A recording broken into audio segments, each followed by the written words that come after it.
On Facebook. G'day Facebook. Just waiting to go live. Oh, live on Twitter. I'm waiting to go live on YouTube. Almost there. There we go. Live on YouTube. Let's do it.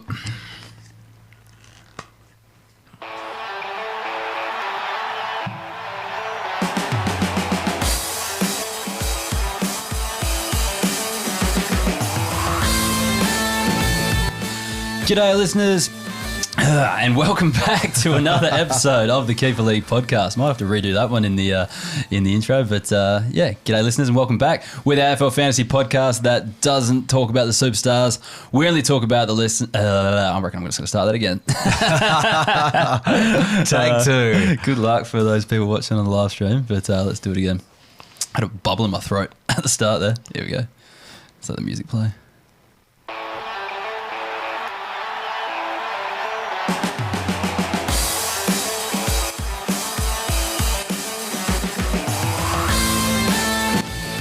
G'day listeners and welcome back to another episode of the Keeper League podcast. We're the AFL Fantasy podcast that doesn't talk about the superstars. We only talk about the lesser knowns and the players who will bring value to your draft and Keeper League teams. My name's Heff and I'm your host, and today I have a very special guest with me. Welcome to the show, Damon Adams. How are you, mate? Doing well, Heff. Nice to be special. I call everyone special on here, but I actually mean that though. Don't try to butter me up, everyone mate. I bring on here is special. I only handpick the best. Yeah, so great. Welcome Excellent. to the show, mate. It's nice to have you on. This is actually the first time we've met in person, but we've seen each other around the place and stuff like that. And I know you're a bit of a fantasy guru, I guess. But give us a bit of background on your, I guess, radio stuff and things like that, and then tell us a bit about your fantasy game. Adelaide to small ball, mate. So it's not hard to swim in the same pool. Yeah, okay. Well, I'm not in radio at the moment, but I have worked in and around radio for the better part of 6 years. Yeah. My last radio gig was executive producing The Breakfast Show with Kane. Kane Corn On SEN. Yeah. But the breakfast radio game is fraught with not much rest. Yep. And so I kind of stepped away from that mid last year, and kind of like you, I do a little bit of teaching on the side now. On the side. Yeah, exactly. In terms of fantasy, I've been a Keeper League savant for many years. I really haven't played much AFL, kind of classic fantasy in many, many years. Yep. But I think I've got about 7 Keeper Leagues on the Whoa, go. Okay. That's I've got 2, so Yeah, it's a sickness. It really is. I have a problem. This is not going to help. So we might back up into the radio stuff. So you said it's fraught with a lot of work, the morning radio stuff. So what did it look like a day working with Kane Corns and that in the morning show? So day would probably start around 4. Yeah. You kind of get up, check your phone, roll out of bed. Sorry, is that in the studio at 4? Or? No. Yeah, you wake up at 4. You wake up at 4. Yeah. You kind of get up, get the body moving, which is hard to do. Yeah. Make your way into the King William studio. Yeah. You're basically looking at overnight sport, anything happened while I was sleeping, setting up everything from, making sure the studio's right to making sure the run sheet's ready to go. Yeah. At that time, the breakfast show was Kane and Andrew Hayes, who's now, for the South Australian listeners here, he's on Nova 919 breakfast now. Yep. And a bit of new stuff, isn't he, here and Yeah, there? he's a Channel 7 reporter. Yep. And so, the show would go from 6 to 8:30, because then they'd take Jared from 8:30 on the Vic band. And so you just kind of podcast and tweet and follow news as the show went along. Yep. They step out pretty much immediately after the show. Yeah, and you stick around and do all the hard work. You podcast the rest of the show. Make sure SEN have their podcast numbers, because their terrestrial band is not easy to pick up in cars here. Yeah, I've noticed that. I can't actually get it in my car. So. Neither can I. 1629, mate. It's impossible. Then you're on the hunt for the next shows, pretty much, hunting guests, and you're pretty much passively attached to sports social media, not in a fun fantasy way, but like in a sick kind of like, I have to watch this all day. Yeah. And then what's it like working with the talent, the Kane Corns and stuff like that? Are they good blokes? It's pretty detached. Yeah. Like I'm pretty sure everyone imagine Kane would be like to work for is exactly what Kane is like to work for. Exactly what I was wondering. And not that he's an arsehole, but just that he's super busy, like massively driven, kind of stuck in his own space. Yeah. He's happy to be antagonistic. He wants proper guests and things like that. So the pressure's there. He's a professional. Yeah, exactly. Yeah. But nights wouldn't finish up till about midnight. So while I was working that 6 months, I was probably getting about 3.5 to 4 hours sleep a night. That sounds awful. Which is not enough sleep. No. Yeah, exactly why I'm here doing this and not doing radio so much anymore. All right, so back to the Keeper League stuff then. So give us a rundown of your most successful Keeper League team. How many premierships you won? Who's your best players and that? Who are some of your more success stories and all that sort of stuff? Well, I mean, I've had reasonable amount of success in a bunch of my leagues. Yeah. One, which is called King Dynasty, is a dynasty league. Basically keep as many as you want each year. You only delist to basically take part in the end of year draft. That league's been running. This is the 7th year. I've made the grand final all 6. Oh, wow. And won 3 of them. So I went like runner-up, winner, runner-up, winner, runner-up, winner. I've fallen off this year. Like, you can only stay at the top of the perch for so long. Yeah. Other one, I'm going for 4, Pete. I don't know. Like, I think I have so many on the roster because it allows me to compete heavily in some, rebuild in others, and kind of play different roles. Yeah. I suppose, if you're into like kind of gaming, like you kind of get different types of characters to play. I know what you mean. You're a rebuilder, yeah. you're a veterans team or whatever, or you can kind of, build different fantasy sides and things like that. Yeah, exactly. The hard thing is just monitoring waivers. And I think, probably my biggest gripe with the new AFL fantasy platform is it's not as in your face as UF used to be. Yeah, true. Like it doesn't show up on that main screen and sometimes you're seeing other leagues' waivers and that's become harder to monitor this year. Yeah. So, got to up my game there a little bit. But, looking all right in a few leagues. Probably a good plug for the Waiver Wire podcast on keepleaguepod.com.au. Exactly. Anyway. Need all the help I can get, mate. Well, you said you don't play the classic format that much, but have you ever played Game Day Squad? I haven't. Do you know what Game Day Squad is? I've heard you plug in the cards and the rarity of them, and I'd see you pulling a few good ones from time to time. Yeah, got that Diamond Tim Taranto last week. So what does Diamond get? Like it multiplies the score? Yeah, Diamond is 1.4 times their score, and the scoring system is a little bit different. It's basically the same, but goals are worth a little bit more, I think, and maybe handballs are worth 2.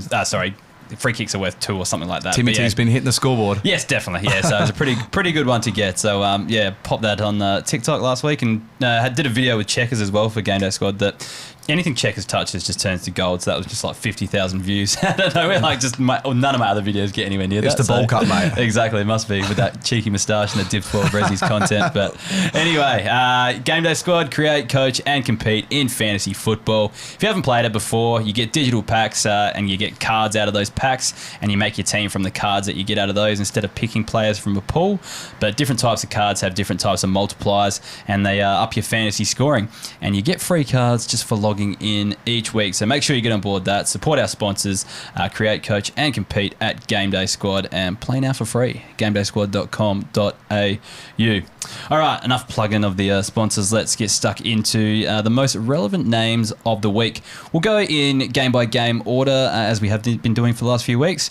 First one I want to talk about is Oliver Florent. Did you watch the Thursday night game? Mate, it's lucky it held my attention. That first quarter was abysmal. Yeah, it was really. The World Test Championship got a bit of a run at that time, and I did come back to it. That's good. It actually turned out to be all right if you could stick with it. Now, do you own Jake Lloyd in any of your leagues? I actually don't. Not really? Not in one team. All right. Well, he started up on the wing and played there pretty much for the best part of 3 quarters. So I think that kind of allowed Florent to kind of do a bit more in defence. Blakey was going off early, but then copped their head knock. So I think everything kind of went Florent's way this week. He has shown signs this week. Do you have much interest in him in any of your leagues? I don't own him anywhere, but 34 disposals is enough to kind of get anyone's radar pinging away.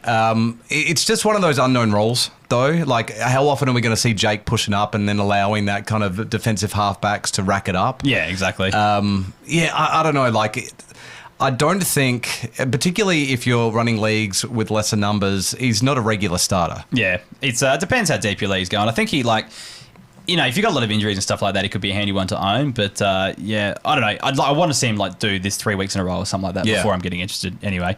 Another one in that game was, speaking of halfback flankers, Braden Campbell, he had 94 points. This was his best score of the season. I think he had a 92 earlier in the season. But in a crowded backline, which is kind of hard for him to score in, he just shows signs. So what I'm trying to say is I think we're struggling to see consistency from him this year, but he was a top 10 draft pick, I think, for 5 from memory. And we're just starting to see him get a game each week and just show little hints. What are your thoughts? Well, years ago, he was one of those guys that came in as a junior stocks high. And so people kind of, particularly those guys that invested in the juniors, he's the one that people have had chips on for a while, just waiting for that breakout. He's building. Yeah.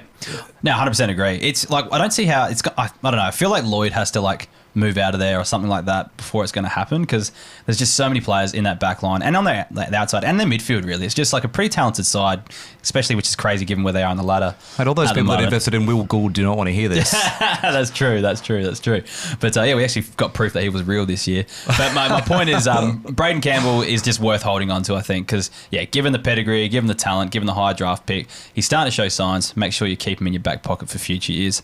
Justin McInerney, 83 points. He's just had back-to-back good scores. And I think it really coincides with Dylan Stephens going out of the side. There's just less of a rotation on that wing. Yeah. And he can just run through that a bit more. So I reckon as long as you see Dylan Stephens out the side, Mills was kind of playing a little bit of wing time before he got injured, but he was still he was pretty much just running inside anyway. Yeah. I think McInerney is their kind of number one outside player at the moment, and I think he's putting up some good scores on the back of that. Thank God he's fieldable again. Yeah, absolutely. Like, he really went through that period where 40s and 50s almost became the norm. So hey, hallelujah, you can get him back out there. Give him a run, everyone. Yeah, absolutely. So he was one of the Keeper League favourites for a while back in the day, and we were certain he was going to break out. We're still waiting for that breakout, but we'll get there one day, I'm sure. I guess the biggest talking point of the week, especially in the classic circles, was Angus Sheldrick. He had 79 points, and this was by far his best game at AFL level. By a street. Yeah, absolutely. Given he's a prolific junior scorer and he's scoring huge in the VFL, he was given a role this week, and it was basically Luke Parker was out, chucked him into that role. Played really low game time as well, so he wasn't on the field for a lot, but kind of showed his fantasy scoring potential. It's under 60%, I reckon, his time on ground. Yeah, I'm pretty sure you're right. Yeah, so crazy numbers for the amount of time on ground he had. But look. And I don't know. What do you think is going to happen with Parker comes back in? Do you think it's another run next week? I don't think you can put anything on Sheldrick to actually keep this up. But it is nice to get when you've got juniors like this, and maybe you're at the bottom just trying to get young talent. Yeah. You at least want to see the glimpse. Yeah, absolutely. And the glimpse is there. Like you can see that his points per minute is actually really healthy. And he can kind of get his nose in the trough a little bit. So hey, Sheldrick owners, if you are in deep leagues, hold that kid. I dropped him at the end of last season, I reckon, because he was on my rookie list. And it was just one of those things where we keep, we keep our best 16, but anyone on our rookie list we can keep for an extra year, but we can only keep a maximum of 4. And I said too many good rookies that I couldn't end up holding him, which was a bit of a shame. But I don't know. I don't know if I regret it now, because I know the rookies that I held are okay. I think. Oh, there you go. No, you can't beat yourself up over that. Yeah, exactly. But it's one game. Hopefully he doesn't. Just continue this anyway. All right. Apologies on the stream. The cameras aren't operating. I'll keep trying to fix those behind the scene. But anyway, move on to the Port Adelaide game. You're a Port Adelaide man, aren't you? Mate, this could turn into a real circle jerk moment here. Absolutely. All right. So there's not a lot to talk about there's a few players to talk about from the Port Adelaide game on Friday night against Western Bulldogs. But I guess the first one I'm going to talk about is Scott Lycett. So he's had 86 points, went head-to-head with English around the ground, and basically just followed him to the footy and kind of kept him at bay, but ended up putting up a good score himself because he was always in and amongst the play. Had a good month in the last month, 83, 100, 53 and 86. Do you think he's kind of turned a corner? Because he was an 80 average player a few years ago. Mate, I was one of those supporters ready to write him off completely. In terms of actual football relevance, the questions were absolutely there, but then had one proper out of the box on Friday night. Yeah. There's not been many ruckmen that have been able to go toe-to-toe with English this year. And he really, you said, kind of held him at bay. Absolutely, he did. Really nullified his influence. And from a fantasy perspective, has remained okay. Maybe you're running a couple of rucks deep. If you're, maybe looking for young talent and you've got him there, that's the kind of guy you'd be looking to trade to someone. See if you can get any value for him at all, now is the time to strike there. I feel like in all of my leagues, like I've never valued rucks in any of my keeper leagues, and I feel like someone like Scott Lycett is always someone available or free that like you can put on your field and he's just serviceable. Yep. Especially like I rolled with Lloyd Meek and Ned Reeves this year as my 1 and 2. God, mate. This is in my dynasty league, but I have made the trade for the Darcy Cameron in since then. So I'm running him in my ruck now. Like to be playing him a forward line, but that's a different story. But I think players like Scott Lycett are players you can get pretty cheaply, and they can just fill a hole if you're really struggling in that ruck line. Yeah, well, that's it. All you got to do is kind of hit that trade table a little bit. If you're looking to get Scott Lycett off someone, he's not going to cost you much. Yeah, correct. So, maybe you could aim for him, put Cameron in your forwards, and Bob's your uncle. That's not a bad idea. Maybe I should go with that. Stop fixing your streaming. Get offering some trade. Let's start trading. Lockie Jones had 83 points. I guess the notable absentee this week was Ryan Burton, dropped from the side. Tom Jonas isn't getting a game as well, so a few holes. Doesn't deserve one. Exactly, but we won't go there. He's not fantasy relevant. That opens a few holes. Someone like Lockie Jones was, I guess, able to thrive in this kind of scenario. 83 points. Like I said, it's just good to see him getting a game. He's a player that can... He sort of looks like the fantasy type on a week-to-week basis, so it depends on his role. But he's he's a big dude, but he can move pretty quickly. He can lay a tackle, can hit the ball hard and kind of take a mark or run off a half back line. I guess just sometimes he is a bit more suited to probably defending, a bit more locking down, a bit more as well. What are your thoughts? The intercept possessions really came in handy for him on Friday night, and that was probably his best game of AFL. Period. Oh, absolutely, yeah. I agree. He's come down with a fractured jaw though. So, I didn't know that. Yeah, so he's out for this week. So it's going to be interesting whether to see if Burton comes back bring in Burton or maybe recall a Riley Bonner just to kind of play that role. But that's disappointing. Yeah, I mean, it is, to kind of come off that kind of game and then unfortunately you have to step away from it a little bit. But he played through with a fractured jaw. He's a hard bloody nut. So he is too. I mean, he has some kind of game about him. Whether he could kind of keep that up on the regular, who knows? All right, sorry, just checking out the stream here. A few people having a good laugh about something, but we'll get on to that later. We'll move on to the Hawthorn game. Now I'm going to get all self-conscious, mate. No, sorry. They're having a laugh about, I think, Brisbane's performance on the weekend. We're about to get stuck into that game. So, Jarman Impey is the first player I want to talk about in this game. He's got 124 points and went back and watched this game today on the replay. Just noticed, and he scored huge last week as well. So I just wanted to know why Jarman Impey is scoring so well. And I could really only put it down to he just looked like the hardest worker in that defence, really. He was the guy pushing up the ground. There was this kind of plan that Hawthorn were kind of playing where they'd always have a man behind for the bailout kick. So if it was in their forward line, anytime a Brisbane player just hoofed it out of their defence, I guess, they were pretty well set up. And it just seemed to fall in Impey's lap a lot across that line. So it took a heap of marks that way and just kind of ended up dishing it back in the forward line. But I don't know, he just worked so hard to be everywhere he possibly could. Like he was, running off the square and receiving from the midfielders, running through, all that sort of stuff. There's just so many opportunities for him to get a touch. I guess the big news is Sicily is going to be out next week, and that's why I thought he scored big last week, because just Sicily was missing. That was just mopping up. But Sicily's going to be out again. That's another lot of possessions gone. Or someone else can actually get them. What are your thoughts on Jarman Impey going forward? Can he turn the page? It's interesting because Hawthorn are playing a little bit more possession football. So there is a lot to go around. I actually listened to the radio call of this while I filled up a skip at my house. So I didn't actually get to see the man work. But Jarman Impey almost single-handedly won me a game in a league that's still playing through buys on the weekend. So I was very happy to see the man, or just hear his name just constantly being called. So Jarman, all praise to you, my friend. Yeah, good on you, Jarman Impey. I own him in one of my leagues too, and we don't play through the buys in that one, but I wish we were. They're the games you hate to miss. I know, it sucks. My team's on fire at the moment during the buys, so yeah. Connor McDonald, 91 points. This was his best game so far, I think.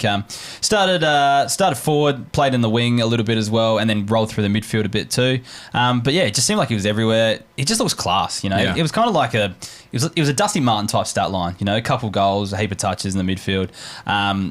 Just a player that's really highly touted, and I think it's just one we just need to persist with. It'll be a roller coaster for another year or so. You'll be up and down a little bit, but long term, and given the nature of the Hawthorn list, he's going to get all that opportunity. He's going to be a gun. Speaking of goals, Mitch Lewis. Yes. It's actually become relatively fantasy relevant. Absolutely. Well, and because, generally speaking, keys are just terrible to own. Correct. But when someone is kicking goals, but particularly in a lower team with such frequency, the scores are actually okay. Yeah, they're fine. Absolutely fieldable. Yeah. So he scored 83 points, and this is Mitch Lewis we're talking about. I personally believe, there's always a few good key forwards that will average 75 for most of the season, pop up here with a few bags and kick tons and things like that, score tons. He's going to be one of those guys. Tommy Hawkins last year. Yeah, correct. Yeah. He's going to have seasons like that in the future.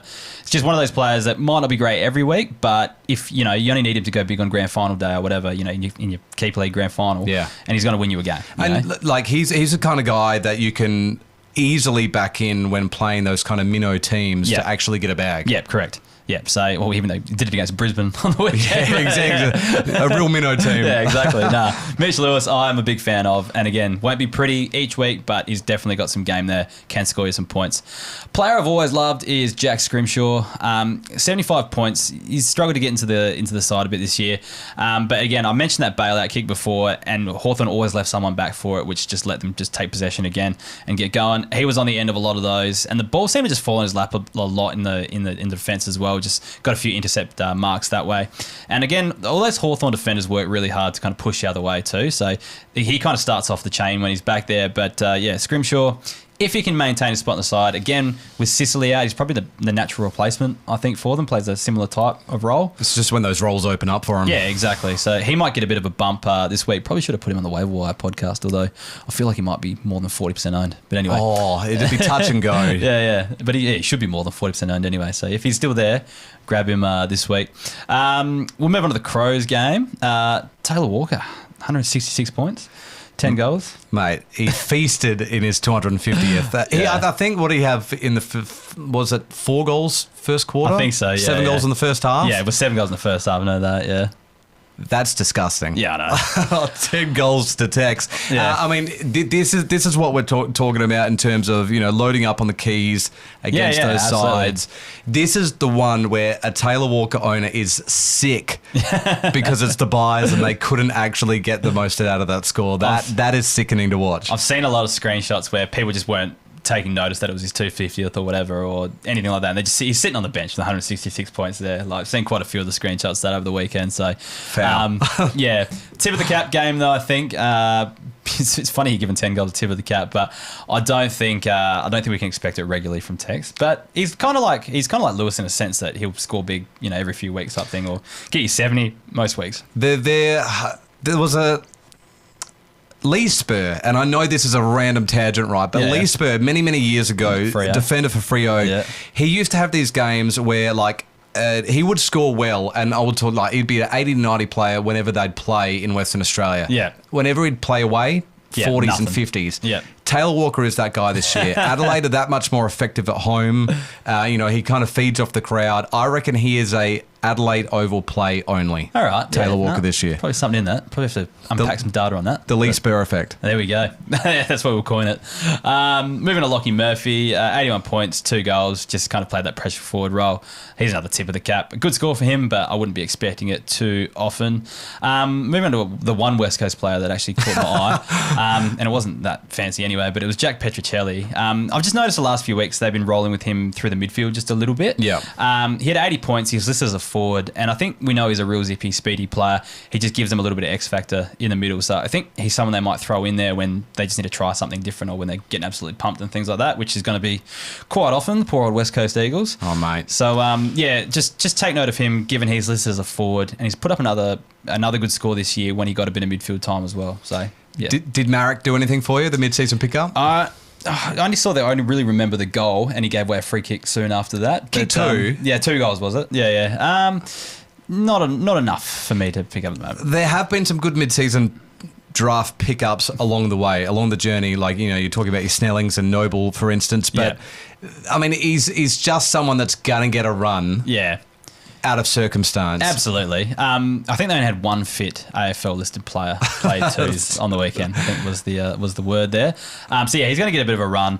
I think all those mid-season draftees, you give them the 6 months, wait for the off-season, and then that's when you probably think about picking them up, I reckon, with most of them anyway. It's been a few. John Noble, John Newcombe, been okay, but still not mate. Yeah, it's amazing. Yeah, exactly. 2G for P. It really is, but yeah. We'll move on to the Freo game. Now, a bit of a story. I had every intention of watching this game Saturday night. I was just, I had the laptop, I was going to lie in the bed and watch it. My 4-year-old son in the shower, just getting ready for bed.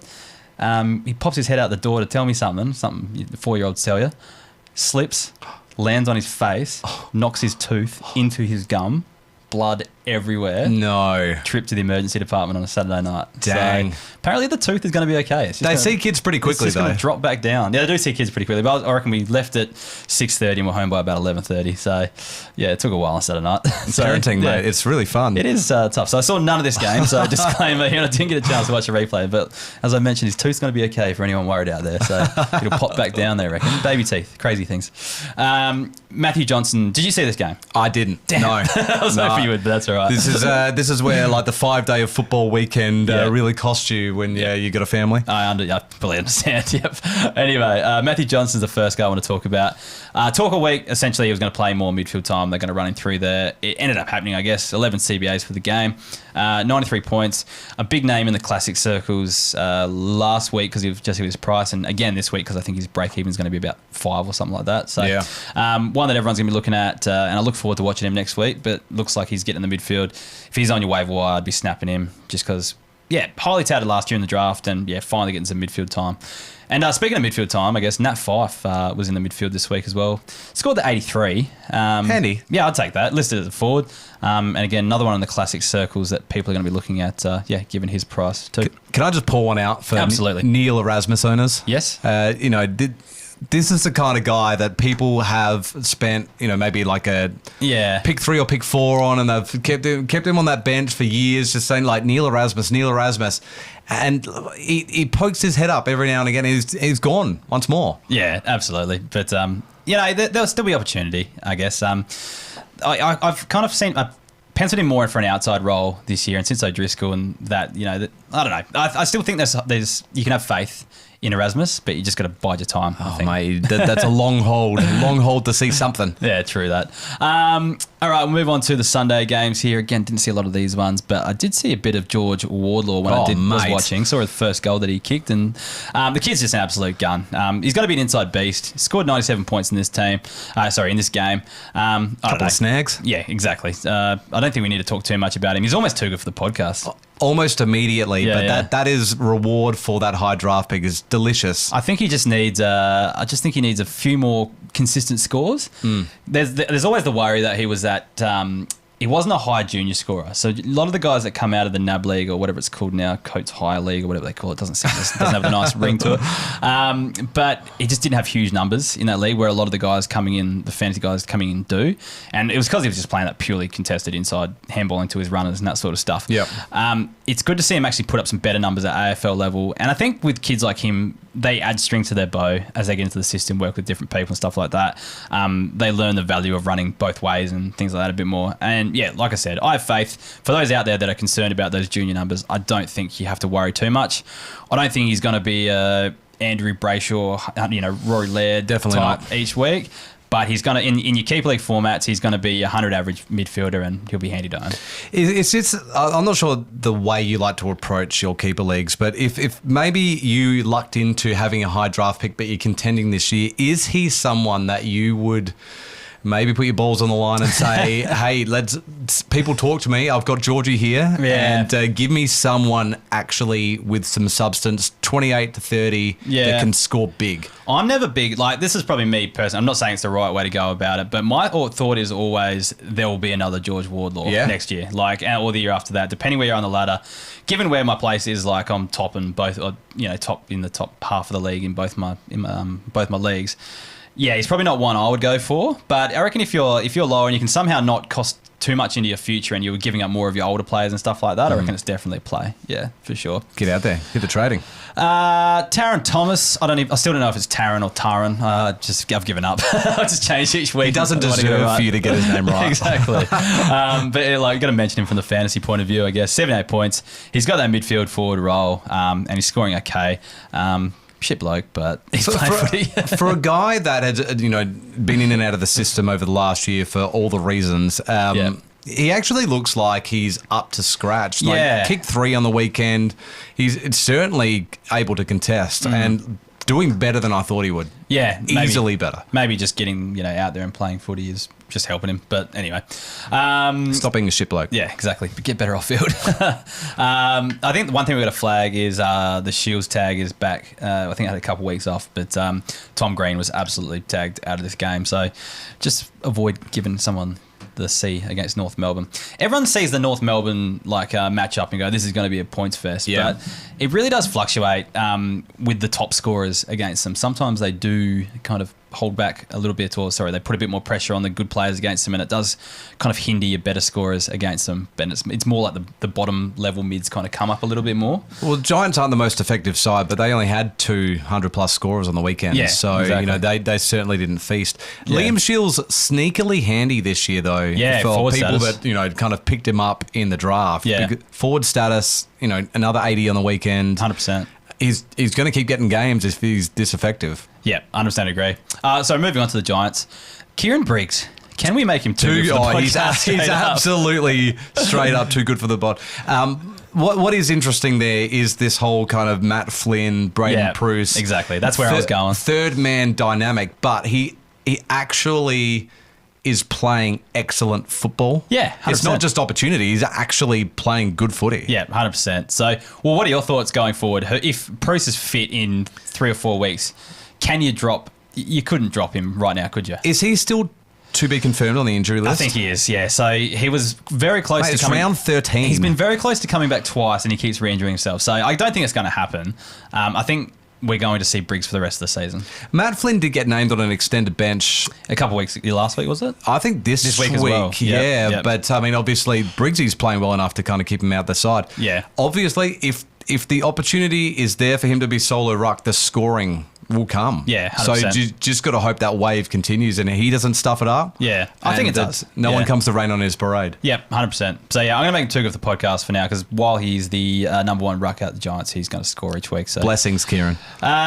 Toby Bedford, 87 points. Plays that high half forward role, but he's one of those half forwards, like if you're not getting midfield time, you want these guys that kind of push up and kind of play that connector, or they run back to goals and kind of use the link-up play that way. He's one of those guys. He also got the 1 CBA too, so they must see him as somewhat of a midfield option when they're running low of options.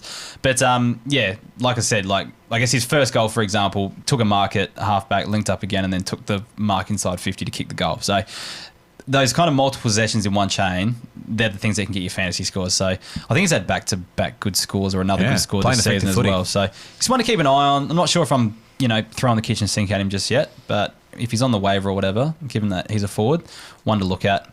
Harry Himmelberg, he had 81 points. I guess the big talking point in the fantasy circles was, can he score with Nick Haynes in the side? Managed to do it, played that halfback role again. It's just always on a knife edge where it continues. But I guess with Cadman in, with who's the other big forward, Hogan up there as well, and he's playing pretty well. They can afford to do a few different things with him. So let's just keep our fingers crossed and hopefully it remains. It's just going to be interesting to see how long Cadman can kind of stay with it for. They're going to have to give him rest from time to time. True. And Himmelberg is the first guy to be able to switch up forward. So yeah, that's true. But right while it's happening, I guess. But yeah, any moment you can see it change. That's the issue. Moving on to the Sunday night game, Essendon versus Carlton. First of all, you got a feel for Carlton supporters, don't you? Did you see that social clip today of one of the fans just blasting the team as they walk off? I didn't see that. I do enjoy the 3AW calls that do go viral every week of the people losing their shit. So I love tagging my Carlton mates in. It's like, is this you? Poor bastards. But we'll start with Essendon. But it's a sad state of affairs at Carlton right now. Condolences to the listeners out there that do support Carlton. Start with Essendon though. Dyson Heppel, I think he's a player we've just got to make too good for the podcast again. Not because he's hitting huge heights. It's just he's getting the safe 80 each week. It's just fieldable. Is Heppel too good for the podcast? Well, he's been brought back, but my rule was always if you have 4 80s in a row, you're too good for the podcast. Okay, and fair he enough. just keeps hitting it. Like, it's just... He's going to be owned out there because he's kind of reliable now. Like, he wasn't reliable earlier in the season, and that's why we brought him back and could see him dropping off a few lists. But I reckon if he's out there on waiver wire pools, whatever, and if you need, I couldn't be that defensive status. Yeah, exactly. Nah. Yeah. But anyway, I think he's probably, because he's gone the 80 plus for the last few weeks, I think he's probably just too good. Enjoy it while it lasts. Yeah, he'll come back eventually. Adam Tomlinson, he had 86 points. So I guess he just had a fortunate game, I think, because he was on Cox early. When Cox went into the ruck, they didn't put Cameron forward. He went to the bench. So you've done the sneaky swap to the Monday game. Oh, have I? Sorry, that's the only... Oh, I've gone right down. My bad. Sorry, I missed Jai Caldwell in there. There is not much else to talk about from the Carlton point of view, so that's probably why I skipped over. But sorry about that, listeners. Jai Caldwell was the other one I wanted to talk about. 97 points. I guess he's also too good for the podcast just based on the last month. My issue with him is what happens when Parrish is back, Setterfield's back? Well, how does this work? It's the real unknown for that whole team because, they're talking about how effective, Ben Hobbs. Yep. No, it's too good, but Ben Hobbs has been. Yeah. And so what does happen to Setterfield and Parrish when they come back in when he's been so effective? I think Parrish is a no-brainer, and I think Hobbs has kind of overtaken Setterfield because he can kind of do similar type things, can play that tough, accountable kind of role. The thing is, Hobbs was like, I think there was a week where he got no centre bounces, and he was just running in as an extra midfield anyway, coming off the forward line. So he's shown that they don't probably need him as much at the stoppages. They can kind of still roll with him around the ground. But yeah, like guys like Caldwell and Perkins even had, I think, a 66% uptick in centre bounce tendencies this week as well. So there's so many midfielders at Essendon. That's my point, really. And I just don't know how much we can trust them as well as they're scoring at the moment when everything's working for them. It's interesting because I kind of look at what the setup at Port Adelaide has kind of been to kind of start the season, and they were kind of, well, particularly last season as well, they were experimenting with a lot of people running through. So people like Butters last year maybe were only getting a little bit of midfield time, but they've solidified it this year. I reckon Essendon are kind of like a tick step back in that process. Yeah. So we're going to find that soon they will solidify that, but at the moment they are kind of rotating through a little bit more. Perkins, I feel like I talk about Perkins every week, and because he's in my team, I just don't want to be like that bias towards my own team. Because all my mates say you only talk about Perkins each week because he's in your team, but he's just so close to being like that awesome player. But and he's still young, mate. There's still a lot of development to go. Exactly. I just think I need to just stop talking about him until he's like confirmed too good for the podcast. We'll bring him back. All right, now we move on to the Monday game. Sorry there, I skipped ahead. Adam Tomlinson, the first one to talk about, and mentioned this just before, was playing on Cox, but they didn't rotate their rucks there. They rotated through the bench. So he was just like an extra tool that was just taking marks all day. So if you're one of those players out there, you see, Adam Tomlinson scored 86 points, might pick him up. Don't do it. He has been the prime waiver fodder for years. Yeah, absolutely. Yeah, one of those. We say there's like a few guys out there just like typified this show. Like he's one of them. Yeah, like the reason why we do this show. If you can loop Adam Tomlinson, fine. Do not rely on him for any more than that. Hey, absolutely. A guy I used to rely on, and I don't anymore, is Braden Maynard. He had 109 points today, and today he looked like the Maynard of a couple seasons ago when he actually averaged 80. Yeah, that real dog in him. Yeah, but like today he was actually taking marks, and I guess Collingwood really struggled to move the ball in the same way they have previously. So I think that involved them going sideways a lot more. He got a bit of the chip around as well, but he starts a lot of their attacks when he's playing well, and he gets a few intercepts as well. He had 8 marks today, so that's kind of a typifies how he scored so well, I guess. I don't know. He's still a player. I'd want him to back it up. But I think if Collingwood are going to struggle to move the ball so quickly, it kind of brings him into the game a bit more, I think. Be interesting to see whether that's just an offset of Jordan De being out. They needed to kind of try different little things to kind of make up for that hard-nosed difference, and Maynard does provide. Yeah, that's true. Maybe that was some part of it. But yeah, like I said, just want to see him back it up again before I get too excited. But I am an owner, so if you're listening, Braden, please do it again. when there's not a buy round, that'd be great. Yeah, exactly. Don't waste it. Like I said, all the players are going off in these buy rounds. Last player I want to talk about in this segment is Isaac Quainer. 87 points, and he's had back-to-back 80-plus scores, and he's actually averaging 84 from his last 3 when you add it all up. One of those players that I always thought would be a quality over quantity type, but that quantity is starting to build a little bit. Pies just look to be using him more because he's a pretty smart footballer and he's got a decent leg on him. I think he went at 75% today. But yeah, might be time to just start taking him seriously if he can get another 80-plus score next week. Got some zip. Yeah, absolutely. Like, he's the kind of player that you want to see the ball in hand with. Yeah. But, I mean, that's the problem when you've also got Nick Dacos taking the kick-ins. Correct, yeah. And, he's just happy to run it out of there. Yeah, it's true that. So. Just skip over you, Isaac. Yeah, exactly. There's a lot of mouths to feed back there, so to speak. Just want to note Pat Lipinski back. Oh, yeah. How could I forget that? We wrote a bloody song about him last year. Oh, right, exactly. Kicked the first goal today. Yeah. And it looked good, and he was pretty quiet after that, but hopefully, you can take the build over the bye rounds, and hopefully he's real fieldable for owners in the back half of the year. Yeah, so I'm going to check the TikTok later. Hopefully that song's had a bit of a bump after today. Seeing him back Just give it a reshare. Yeah, it's the right moment for it. Absolutely. La Lipinski. All right, that is the end of the breakout tracking segment. We'll talk about membership options. All the members out there support this show and keep it running. So thank you to all the members out there who have signed up.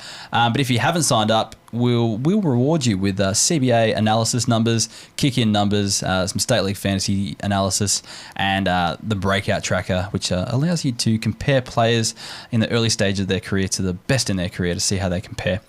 Each week we thank 10 gold members. So do you want to read them out, Damon? Let's go through. Dale, there's a tricky name in there, so I'm going to let you have exactly. There's a brilliant host there. Dale Gaskell Carsus. Oh, not bad. I reckon the K and the H would combine there to make that car sound. Yep. John Harmey, Lincoln Smith, your legends. Corey Farr, Andy Huster, Alistair Black, Kevin O'Malley. Does that have an apostrophe in there? Maybe it should do, I think. Maybe needs my one. Website's not smart enough to print them out, I don't think. Blake Ellison, great work, mate. Dale Robinson, you're a champion. And Chris Williams as well. Willa. Oh, geez. Willie. What a legend. Notice John Harmey in there, 2-time hat winner, I think he is. Not too bad. On the host of the Pod these days. Pretty sure I know Willie as well. Great man. Great man. There we go. So, thank you to all those gold members who did sign up. And, if you do want to sign up, there's a link in the description. But if you can't, just you can help us out by retweeting or liking or sharing or whatever. There's so many ways to support the show, and we're thankful for every single one of you who do. Anyways, it's going to be a short, sharp, shiny pod tonight. I guess the bye rounds do that to you with an extra game with a game missing, but we'll get stuck into the listener questions. The first one comes from Richie N96. Is Toby Bedford legit right now? Well, he's got to keep getting games the way he's playing. There's nothing wrong with his role on the team. How hard do you chase him at the moment, though? Do you give up your first waiver priority if you've got it? I guess it depends. It's hard to tell who's available and things like that. But people are wondering, do they give up something for him, or is it just kind of ride it out and wait and see? If he's on the waiver wire, I'm absolutely giving up priority because forwards, I think, has been this year the hardest line to kind of fill in, particularly if you're going deep. Yeah. Like if you're running a 4, 5, 6 strong forward line, Toby Bedford plays. Yeah. I've actually found midfield the hardest to cover this year, but that's, I think, probably more to do with our league where we used to play 4 forwards and then utilities. That's right. So a lot of new leagues have just added midfield positions, right? So we've now got 7 mids, and it's like we had to find an extra, I think, 2, whereas for our forwards and backs, we've only had to find an extra 1. How many teams in the league? 12. So 12 times 7, 84 midfielders. Deep, yeah. I'm loving this year, though. Connor Nash is my boy. I took him with one of the last picks in the draft, and he's just right that way. Already too good for the podcast. Well, you mentioned him anyway. He got his moment in the sun. Exactly. Well, they always sneak back in there, all my boys. At Ginby and Tonic, great Twitter handle, but let's move on. Is Nevitt going to get the role going forward? I'm assuming that is the role on the wing. Or does he need to wait until his 30th birthday?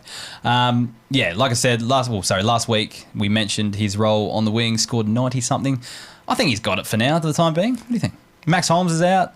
Not next week. Okay, he's back, is he? So, an article came out earlier today saying Danger's back for Thursday night footy against Port Adelaide. Max Holmes a chance and Mitch Duncan a chance. All right, maybe not. So, is it going to be Mitch Nevitt's week? It's not going to be Mitch Nevitt's week. Yeah, because they also roll Smith and Tui goes on there. They have a pretty deep rotation too. So, maybe one to stash for the future. Maybe you're not going to get the role going forward. Bit more mature Geelong coming up. But mentioning those 30-year-olds, there might be a few of those dropping off the next few years, and that's probably when the time for him to strike would be. Just needs to add a couple extra candles to his birthday cake. Exactly. At Ranger J87, is Norton worth a hold based on matchups in the back half of the season, or would you take a punt on some waiver wire offerings such as 2 Metre Peter, Toby Bedford, or Charlie Cameron? Here's a good case study, I guess. Would you give up Aaron Norton to get Toby Bedford? Oh God! My biggest problem with the Western Bulldogs is Luke Beveridge. Yeah. Getting bevoed, and it's not that he's not playing Aaron Norton forward. It's just that the setup that they've got going isn't servicing him at all. Yeah. Like, keep putting it on his head. The rise of Ugelhagen as well probably hasn't helped him either. No. So, yeah. And I've seen a lot of discussions saying, why don't you give Norton a roll down back? That's kind of where he's cut his teeth as a junior. Yeah. Who knows? Like, maybe, if you kind of held strong with him, he might do something just completely off the wall back end of the year. Yeah. 2 Metre Peter did look good this week, though. Yeah, but like I said, playing against Carlton, he's just a player that, because he's been missed so much time, I'd want to just see him do it again. One week. Bedford, I don't mind, but I don't even know. I paid no attention to Norton. What's he even averaging this year? Off the top of your head? Could not be good. Yeah. Give me a minute. You keep the pod going, and I'll find out. The other one, Charlie Cameron. He's another one of those players that can put up big scores on his day when he kicks big bags. And I think he kicked a bag of 7 earlier in the season and put up a monster. But he needs to kick those goals to score each week. And I kind of rate him similar to Norton. It's just there's more of a chance. But I don't know. Norton's always that got that flair and got that ability to kind of break games open. Well, he has in the past anyway. So are you putting the flair down just to his haircut? A little bit maybe, but no. He used to have that big leap. He'd take a big mark and kick a few goals. And Aaron Norton this week scored 35. Yeah, so that's pretty spectacular. 67.3 for the year, which is actually probably better than I thought it would be. That's what I mean. I thought he'd be around the 70 mark. So, and he's usually around that 70 mark, and I think that's pretty good for a key forward. Last 3 seasons, 2021, 67.3, which is exactly what he's averaging this year. 70.2 from 22 games last year. Yeah, I don't know. I wouldn't want to give up Norton just in case, but I think if you want one of those Bedford types, now's the time to pounce on it. So it depends where you're going. I think if you're willing to take the risk and you've got nothing to lose, I'd pounce on that Bedford. But otherwise, I'd hold Norton and just hope he comes good again. Watch the matchups. Do they play West Coast soon? Play Norton. Yeah, there you go. Here's the question we've kind of already answered, but do you think, Amram Mikey wants to know, is Briggs a top 5 ruck from here? And if so, what does he average? So is he a top 5 ruck?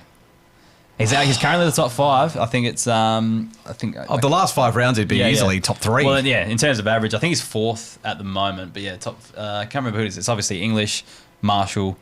Can't remember who's 3rd, but then Nankervis would be. Yeah, sorry, it's Nankervis. That's right. And then it is Briggs, and then it is Witts after that. So you win Family Feud for the day. There you well go. Done. Yeah.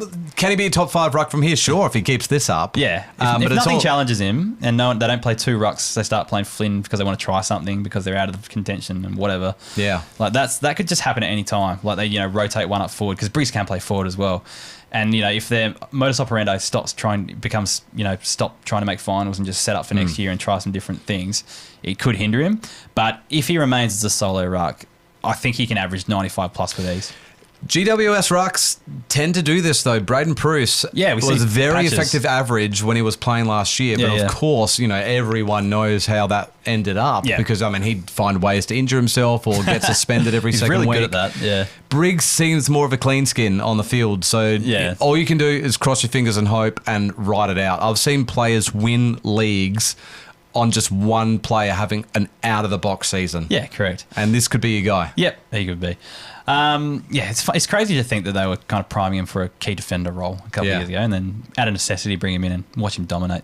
But anyway, last question tonight. Tom Oates wants to know what's up with Perryman. Have you been watching GWS closely the last few weeks? Not enough. What is up with Harry Perryman? Noticed he's moved back to defence a bit more because the end of last year he was scoring big because he was kind of used as a tag or just an accountable midfielder, that tough inside midfielder. I guess with the injury earlier in the season, they're just kind of playing him off the half back a bit more. And, a bit of the wing time as well. Wings obviously get skipped a bit in this kind of fast football. And I think as a defender, there's just a few of his type with the likes of Ash and such back there as well. So I don't really know. I think you're missing a lot of footy as well. Probably takes time to get back into it. There's just so many factors. I think mid-80s for the last couple of years. Yeah, I know. 66 average this year. Yeah, not so good. Missing that time is definitely going to take its toll. Needs to get back in the midfield. You kind of think he would be back. Like if he was kind of playing all season and he was fit and firing, now would be the time with the few outs that they've got in that midfield. Yeah. But I guess they're probably just a bit reluctant to throw him back in there when he's a bit underdone. So, yeah, just take time with him. Just give him a bit of extra time and he should come good. I think. Definitely don't drop him. Yeah, definitely don't drop him. Anyways, that's a wrap for another week. Thanks, Damon, for coming on. Heff, I'm just glad to be here and just look at your tech setup. Like the man has it down, and I mean that picture of Andy Brayshaw behind you just is something. He's staring into my soul. Yes, it's a nice picture. I did have a good chuckle when I found that one and made sure I printed out an A3 copy. But thanks for coming on. Where can our listeners find you? You're around the place on the socials? Damon Adams on Twitter, Damon_Adams on Instagram. Yeah. I don't really have much else going on at the moment, but come check me out if you want. That's all right. Well, I'm sure we'll have you back on the pod at some stage because, it was good fun having you on. And, mate, the North-South corridor worked a treat on a Monday night. That is good to know, yeah. Hopefully the traffic is never too bad on a Monday night. But anyway, it is Adelaide, so, it shouldn't be too bad. Get around us on our socials at Keeper League Pod on Facebook, Instagram, Twitter, YouTube, and TikTok. Also, get around our sponsors, Game Day Squad. Get on there, open a few packs and have a bit of fun and build your team. Send us some screenshots of any cards you open as well. I always love seeing those. And if you want to support the podcast further, make sure you jump on one of our membership options in the links below. Anyways, thanks once again, Damon, and talk to you soon. Pleasure, Heff. Yo, Willie. Good way to end. All right. Thanks, streamers. There's actually a few people on there. Someone must have known who you were. Damon's great to listen to, has great knowledge, has a voice for radio. Oh, there you go. Gus, what a legend. That's what working in radio for years does for you. Tom Stewart wants to know, what's your favourite Disney movie? One's probably Moana, I reckon. Good soundtrack. Do you have to go to classic animation or is Pixar in there too? Oh, Pixar, surely. No one watches the classic animation anymore, do you? I don't know. Lion King's a classic. It was good. It's better than the remake, but Flynn ain't coming back anytime. I'm a fucking Brisbane fan. Yeah, that's what I was laughing at before. Did us a favour, my wife, neither kid going to sleep. Yeah, we probably should have spoken about Windhager, but it's good to see him back in the side, back in the midfield. Faye was all right this week. He kind of got into it. 50 points, I think it was. But he's had a big first quarter and then missing. And kind of died off after that. It's one of those games, again, that I was kind of passively listening to. Yeah. It's good fun listening to radio. Anyways, thanks people who've joined us on the stream.